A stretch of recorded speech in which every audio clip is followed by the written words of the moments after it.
Welcome back. This is AP Psychology, Chapter 8, Learning, Part 3. So where we left off, we were on slide 36 here, where we were talking about primary and secondary reinforcers. Our goal here is to compare positive and negative reinforcement and give one example of each of primary reinforcer and conditioned reinforcer and an immediate reinforcer and a delayed reinforcer. A reinforcer is an event that increases the frequency of a preceding response. Reinforcers can be positive, presenting a pleasant stimulus after a response, or negative, reducing or removing an unpleasant stimulus. Primary reinforcers, such as food when we are hungry, are innately satisfying, where conditioned reinforcers such as cash are satisfying because we've learned to associate them with more basic rewards. So primary reinforcer is an innately reinforcing stimulus like food or drink. So when we see the seal getting a fish, for balancing the ball on his nose, he's receiving a primary reinforcer. A conditioned reinforcer is a learned reinforcer that gets its reinforcing power through association with the primary reinforcer. So the conditioned reinforcer is the balancing of the ball on his nose. The immediate reinforcer that occurs instantly after the behavior, a rat gets the food pellet for the bar press. Immediate reinforcers such as nicotine addict cigarette offers immediate payback, and delayed reinforcers such as the weekly paycheck require the ability to delay our gratification. Delayed reinforcer is delayed in time for a certain behavior. The paycheck that comes out at the end of the week that we saw, or that we received that. We may be inclined to engage in a small immediate reinforcers like watching TV rather than large delay in reinforcers, getting an A in a course, which require consistent study. And this is why many of you use your phones instead of paying attention in class. When desired response is reinforced, what we're going to do now is discuss the strengths and weaknesses of continuous and partial intermittent reinforcement schedules and identify 4 schedules of partial reinforcement.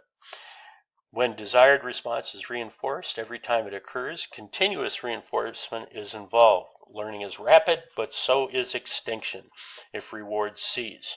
So partial intermittent reinforcement produces slower acquisition of target behavior than does continuous reinforcement, but the learning is more resistant to extinction. Reinforcement schedules may vary according to the number of responses rewarded or the time gap between responses. So continuous reinforcement reinforces our desired response each time it occurs, where partial reinforcement reinforces a response only part of the time.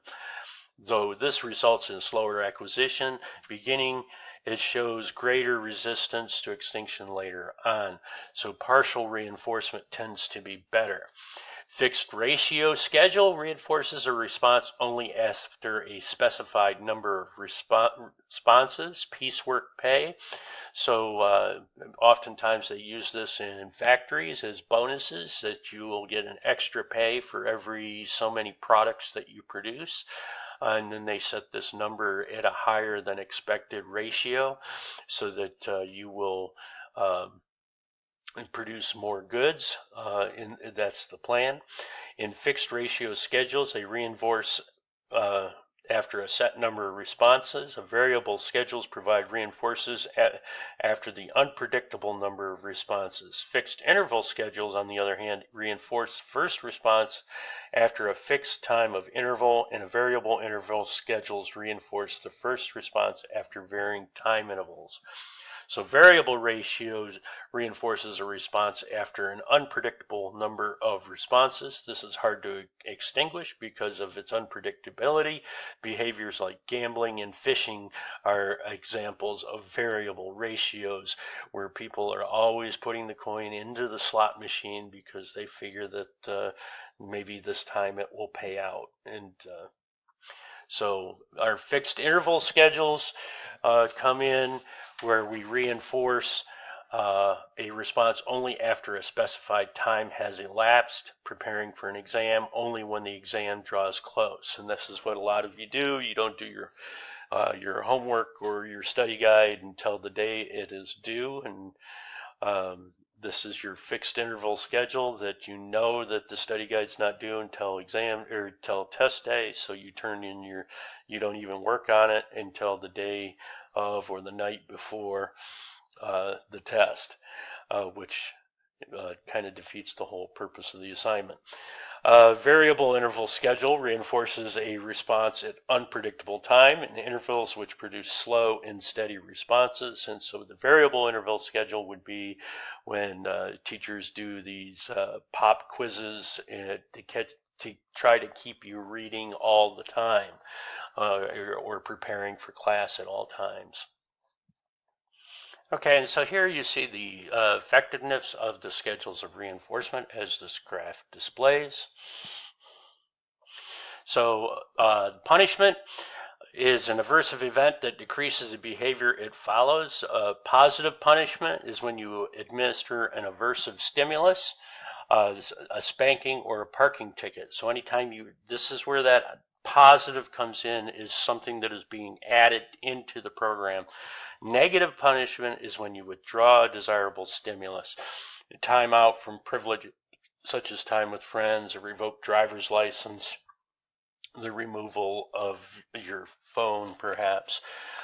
So what we're going to do is discuss the ways that negative punishment and positive punishment and negative reinforcement differ, and list some of the drawbacks of punishment as a behavior control technique.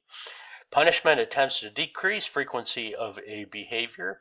Positive punishment administers an undesirable consequence. For example, spanking. Negative punishment withdraws something desirable, such as taking away your favorite toy.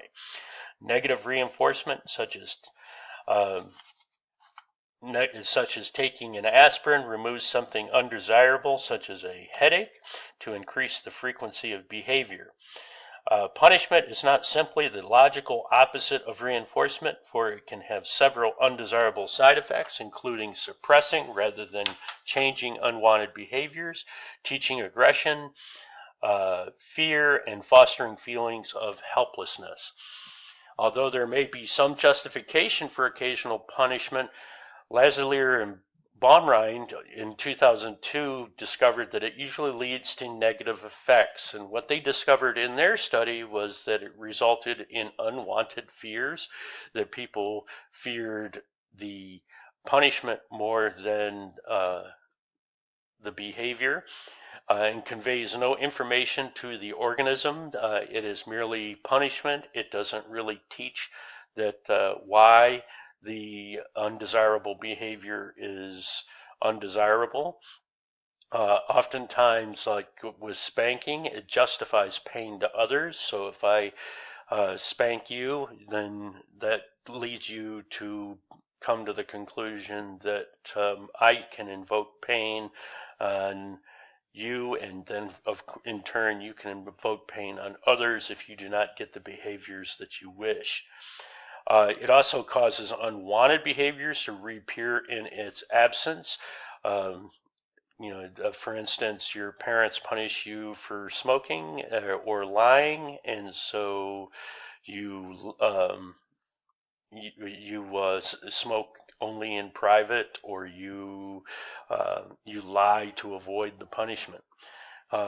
It causes aggressions towards the agent. Usually it makes you angry towards the person providing the punishment. And it causes one unwanted behavior to appear in place of another. And here again, this is the thing is, I find the schools are frequently guilty of this, where a student confesses to having done something wrong, and then they suspend him for doing it, which kind of basically teaches him that the only correct response is to lie. So what we want to do now is extend Skinner's understanding, and so we're going to explain how latent learning and the effect of external rewards demonstrate the cognitive processes in an important part of learning. So Skinner believed in inner thought processes and biological underpinnings, but many psychologists criticize him for discounting them. Rats exploring a maze seem to develop mental representation or a cognitive map of the maze, even in the absence of reward. Their latent learning becomes evident only when there is some incentive to demonstrate it. Evidence of cognitive processes during operant learning comes from rats during a maze exploration, which they navigate the maze without an obvious rewards. Rats seem to develop this cognitive map or mental representation of the layout of the maze and the environment. Research indicates that people may come to see rewards rather than intrinsic interest as motivation for performing a task. Again, this finding demonstrates the importance of cognitive processing in learning. Such cognitive maps are based on latent learning, which becomes apparent when an incentive is given, as was shown in Tolman and Hodnick's experiments in 1930. By undermining the intrinsic motivation, the desire to perform behavior for its own sake, rewards carry hidden costs. Extrinsic motivation is a desire to perform a behavior because of promised rewards or threats of punishment. A person's interest often survives when a reward is used, neither to bribe or coerce, but to signal a job well done. Motivation is our intrinsic motivation, the desire to perform behavior for its own sake. So we are intrinsically motivated to do well in school because we know that we want to be successful in college. Our extrinsic motivation is the desire to perform a behavior due to the promised rewards or threats of punishments. So extrinsically, we do well in school because we're trying to make mom and dad happy, and because they promised us a reward like an A, money for getting A's or something like that. Biological predisposition. Biological constraints predispose organisms to learn associations that are naturally adapted. Breland and Breland showed that animals drift towards their biological predisposed instinctive behaviors. And so what we're going to do is explain how biological predispositions place limits on what can be achieved through operant conditioning. As with classical conditioning, an animal's natural predisposition constrains its capacity for operant conditioning. Biological constraints predispose this organisms to learn associations that are naturally adaptive. Training that attempts to override these tendencies will probably not endure because the animals will revert to their biological predisposed patterns. So what we want to do is describe the controversy over Skinner's views of human behavior. Skinner has been criticized for repeatedly insisting that external influences, not internal influence, thoughts and feelings shape our behavior, and for urging the use of operant principles to control people's behavior. Critics argue that he dehumanized people by neglecting their personal freedom and by seeking to control their actions. Skinner countered that people's behavior is already controlled by external reinforcers, so why not administer those consequences for human beings and human betterment? So Skinner argued that these behaviors were shaped by external influences instead of our inner thoughts, feelings, but the big argument is that he dehumanized people to neglect their free will. Skinner is the greatest mind in the operant conditioning, and he continued on till I think it was the 1970s as being a leader in psychology and the concepts of conditioning. Applications of operant conditioning. Skinner introduced the concept of teaching machines, and so many of you have played those computer games that teach you how to do math and whatever educational skills, and you provide reinforcements for the correct rewards. So what we're going to do here is describe ways to apply operant conditioning principles to school, sports, and work, and at home. And we're going to stop there.